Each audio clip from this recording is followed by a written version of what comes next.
pur sang huan lo nei thale mai mi pui ngai an hu la khui te lo nei tha khop mai he pur sa he na kan thok pa a chakka hen i airtel cable line kan siam lo ka sumi pa chon he pur hi tian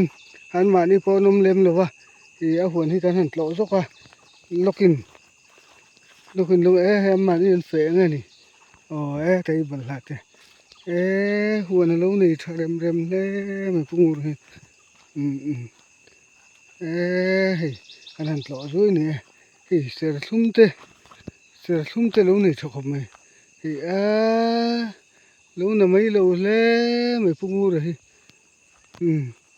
pur lo na mai lo tak zet he ta hen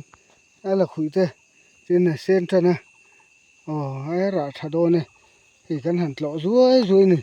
he a khan pa in he wa kal he rem thin na wa nge rem cha he ala khui po ra tha don le mai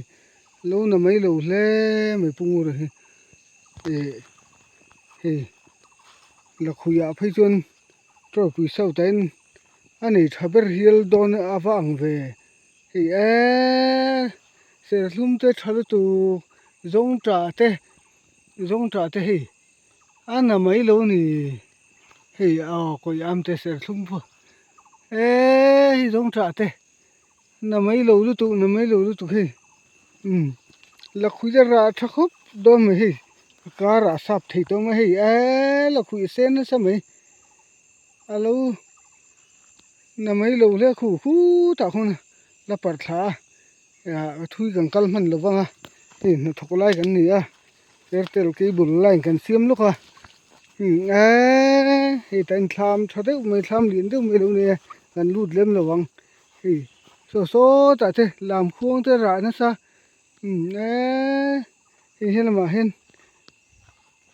avalo na mai lo ve pur hi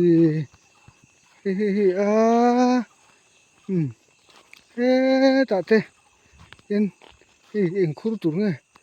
he lo nei thal tu he thei hai te pungur thei hai a than te ne he atu yen te he to bi sa mun pi ve ma mani he alo thokrim mai lo na mai lo mai kan phang thu ro dong hai kan man lo ala khui ra na sa ni ber mai ra nem khop mai he sap thei te he ka lo bon ve pung ro hi won va lo nei tharem he la khui thalu tu khu ta khona para he thei ha pa ra thai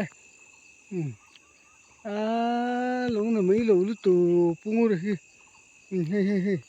la khui sen na sa khop mai chỉ xin bao chu gần kal lawang he thin te min ha ranga na thok lai kan ni kan kal thui man lo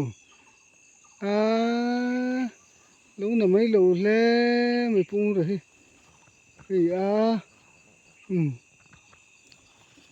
he he lo na mai lo le mai kan chou hal mai ang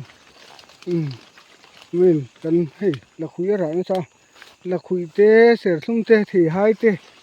ani tha ni hi zong tra te hi alo na mai lo mai pung ro hi lo thok na sa le mai ti riat ei ku wa ti ati tha tu ati ning ku wa kor so ta sa par dung me kan phang man lo hi kan ti thu tu hun rem chang kan la phang zo do ne kan la phang tu ra ngai yang bon le me hi da khui ra thang he me he sen sa me alo thok ri me me pui ngai ain lo thok na sa lo chen na sa mai lo ta na sang phak o me phak om ta ni lo na mai lo ve kan chou le hal me lo chun hi kan man mo da wa khi chu Airtel lên kan check la ta am boi lu tu ha rei kan tim han lo ni ha hi zong tra kung te ni hi he tai zong tra kung te rei kan tim han lo ni hi kan chho le ngal me zon na thok la kan ni sia kan han tlo ruai tak tak ni hi thi hai te lo ra na samaya hi ta te thi a thi hai he tu yen ti tlat me mo chuwen hi